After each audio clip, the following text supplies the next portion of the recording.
Assalamualaikum warahmatullahi wabarakatuh. Rio Sport kembali menyapa Anda. Oke, kita masuk ke pekan ke-21. Kita akan bahas sebuah pertandingan yang mempertemukan dua tim tua. Dua tim tua tanah air. Ini dua tim yang mungkin bisa dibilang dua tim tertua saat ini di Liga 1. Yakni dua tim dari era perserikatan.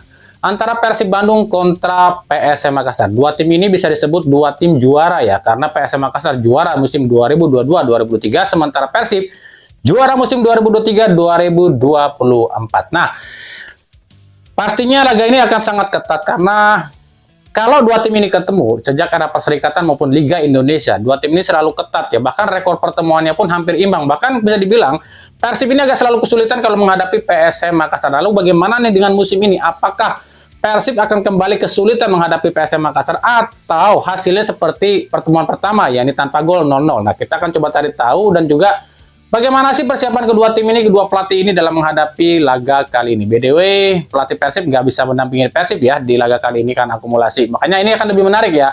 Tapi seperti biasa sebelum kita bahas semuanya, saya tetap mendukungnya untuk channel ini agar terus berkembang dan bisa memberikan berita-berita informatif yang tentunya semoga saja bermanfaat untuk kita semua. Caranya masih sama, cukup dengan klik subscribe, aktifkan juga notifikasi loncengnya, like, share, dan juga komen. Dan inilah jelang laga antara Persib Bandung kontra PSM Makassar.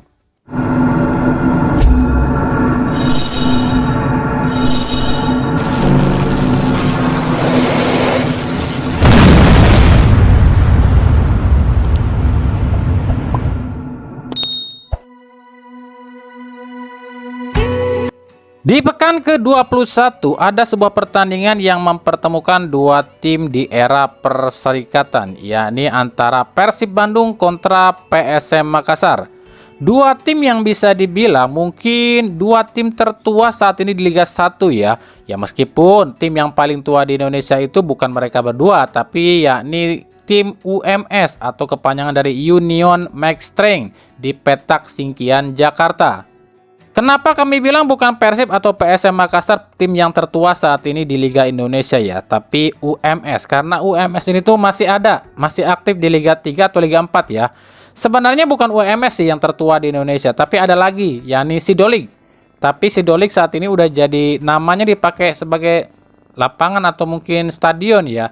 Dan selain Sidolik ada juga namanya Uni Bandung. Ini Uni Bandung sekarang jadi SSB, itu lahirnya 1903 ya. Sementara UMS ini tuh lahirnya 1905. Jadi secara otomatis yang ada di Liga 1 mungkin dua tim ini yang tertua. Jadi di mana PSM Makassar itu lahirnya 1915, sementara Persib lahirnya 1919.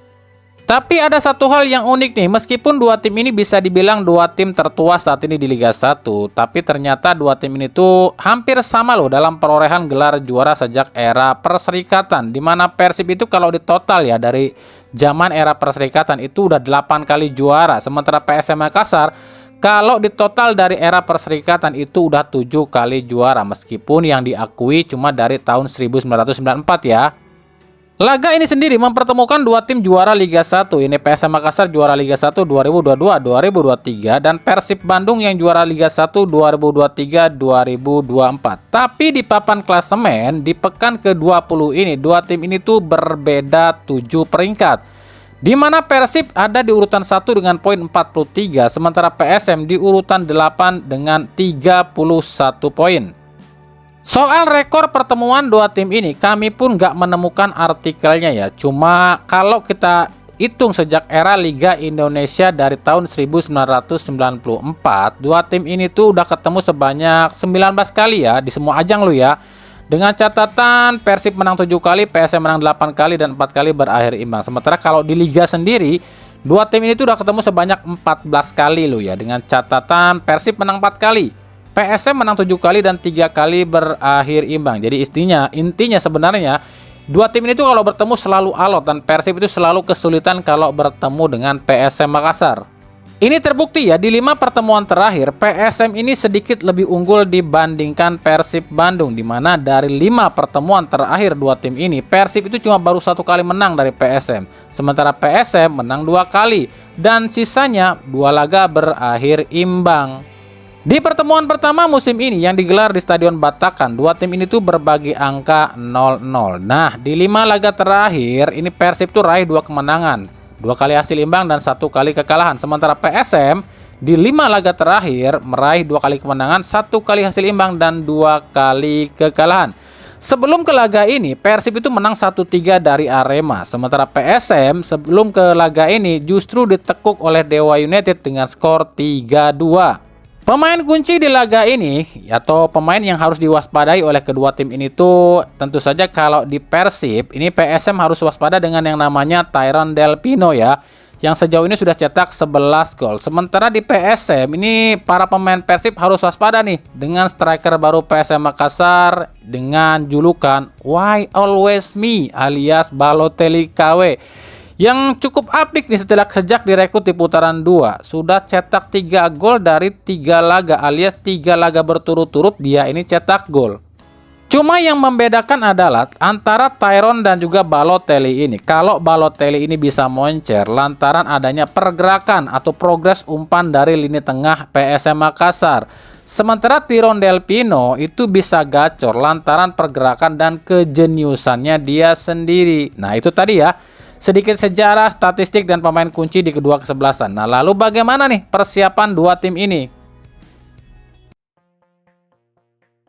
Di kubu Persib Bandung yang akan jadi sorotan pertama adalah Persib saat ini atau di laga ini ya, nggak akan didampingi oleh Boyan Hodak di bench alias di pinggir lapangan. Sebab Hodak ini terkena akumulasi kartu kuning dan Hodak cuma akan memantau dari tribun saja. Tapi menurut Boyan Hodak sih nggak masalah ya, sebab di pertandingan itu cuma menerapkan apa yang sudah diterapkan di latihan. Lagian pula kata Hodak sih ada Igor Tolik nih yang bisa menggantikan peran dia. No, I'm VIP. Coffee. Enjoy the game. And what's No your issues, no issues because the football you're doing during the week. So when the game comes, basically you here and there do correction. But Igor is on the bench, he will do it, so no issue. We have same style of playing, everything. When you pre-arrange, then to actually in the game is easier part. Tough part is during the week. Bagaimana dengan sisi pemain sendiri? Sebenarnya di laga ini Persib itu ada ketambahan pemain, tapi juga ada kehilangan pemain juga. DDS kemungkinan bisa ditampilkan sih di laga ini, meskipun nggak bisa dipastikan apakah ditampilkan dari menit awal atau dari bangku cadangan.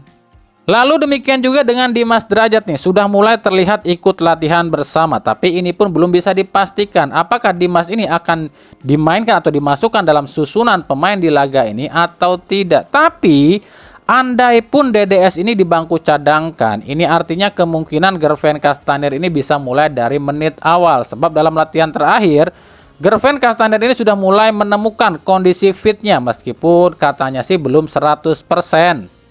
Ya, Castaner itu kalau buat kami pribadi itu cuma butuh apa ya, mengembalikan ketajamannya aja. Dan jika udah cetak gol perdana sih biasanya sih harusnya ya pemain itu udah lebih pede sih.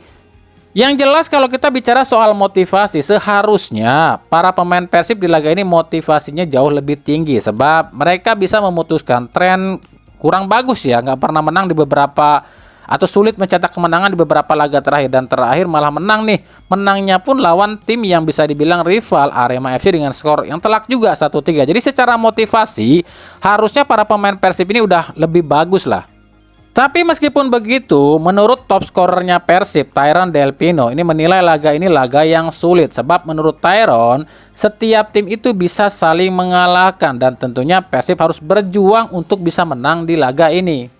Pelatih Boyan Hodak sendiri cuma menyoroti masalah fisik, baik fisik dari pemain Persib maupun fisik dari pemain PSM Makassar. Menurut Hodak, beberapa laga terakhir para pemain Persib ini kesulitannya ini soal fisik. Tapi usai libur 1 pekan, Hodak pikir lumayan ya, cukuplah waktu untuk recovery pemain. Hodak pun menyorotin masalah fisik pemain PSM Makassar yang pasti kelelahan ya usai jadwal yang padat di Liga Indonesia dan juga ASEAN. Tapi menurut Hodak, meskipun PSM ini main di 2 kompetisi, tapi PSM ini diuntungkan sebab PSM memiliki banyak pemain-pemain muda yang tentunya staminanya lebih bagus dibandingkan para pemain Persib. Hodak memang selalu ya antusias kalau menghadapi PSM Makassar, sebab kita tahu lah ya Hodak ini tuh pernah melatih PSM Makassar meskipun sebentar, tapi paling tidak ya setiap pelatih pasti punya kenangan tersendiri lah di klub sebelumnya. Jadi wajar kalau Hodak itu kalau akan jumpa PSM pasti akan mengeluarkan banyak komentar ya.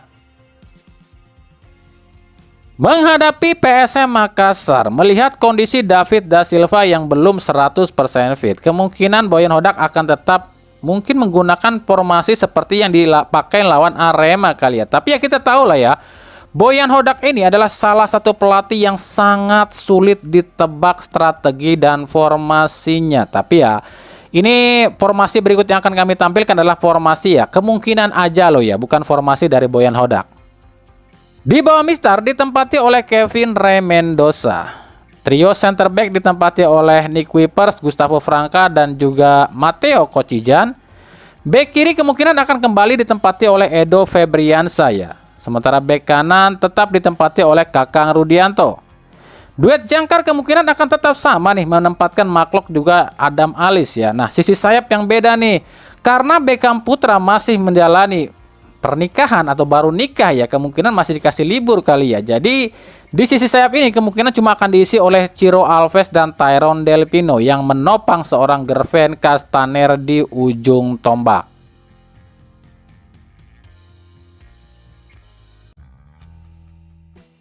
Sementara di kubu PSM Makassar, musim ini PSM ini bisa dibilang seperti apa ya, roller coaster kali ya. Di awal musim ini mengejutkan sih, bahkan sampai ada di papan atas, bahkan sempat tuh menjadi pemuncak klasemen. Tapi di tengah-tengah paruh musim, tim ini seperti kehabisan bensin. Ada beberapa hal yang kami sorotin kenapa PSM menjadi seperti ini sih. Yang pertama, karena kedalaman skuad PSM Makassar ini nggak seimbang. Apalagi PSM ini kehilangan banyak sosok-sosok penting yang musim lalu ya, seperti William Pluim, Kenzo Nambu, sampai Everton Nascimento. Bahkan saking jomplangnya ya skuad PSM Makassar, ini Bernardo Tavares kalau kami lihat beberapa laga itu malah sering merubah posisi pemain lo ya, karena memang nggak punya pilihan lain.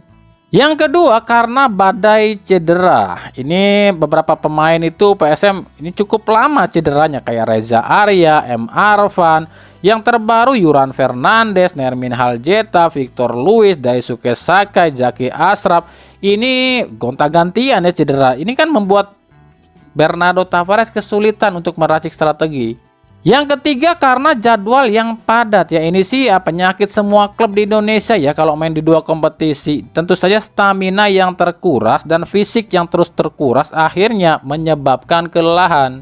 Faktor yang keempat yang kami pikir adalah dukungan supporter yang kurang. Sejak pindah ke Batakkan, ini setiap laga PSM ini tuh nggak begitu rame ya. Wajar sih, sebab jarak antara Sulawesi dan Kalimantan ini cukup jauh cuy. Beda waktu main di Mato Angin atau BJ Habibie ya, yang masih daerah Sulawesi. Jadi mereka ini masih bisa banyak hadir lah ke stadion. Tapi kalau di Batakkan atau Kalimantan memang agak sulit pendukung PSM ini untuk datang dan memberi dukungan pada PSM Makassar.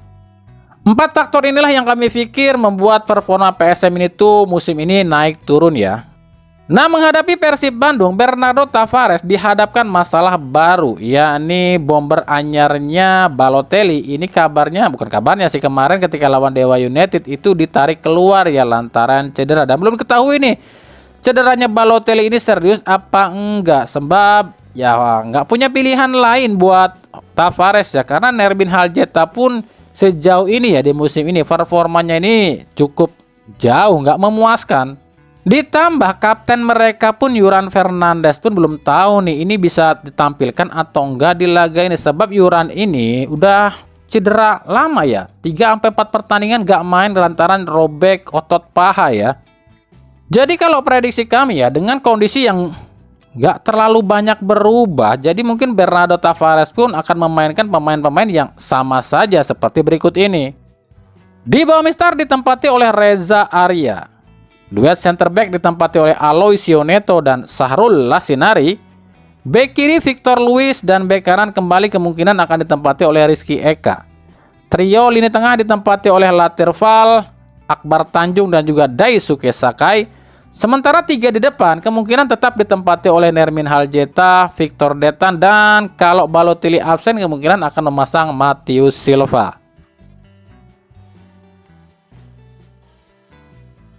Laga Persib Bandung kontra PSM Makassar ini rencananya akan disiarkan secara langsung di Indosiar Sabtu 1 Februari 2025 mulai pukul 19.00 waktu Indonesia Barat dari Stadion GBLA Bandung.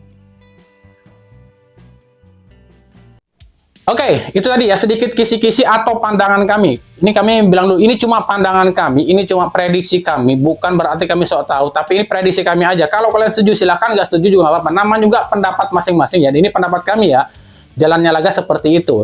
Nah, untuk seperti apa sih yang terjadi di laga kali ini? Nanti itu kita akan bahas nanti di episode fakta di balik laga ya.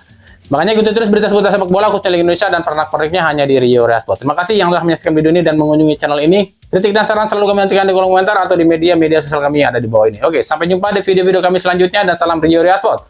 Wassalamualaikum warahmatullahi wabarakatuh.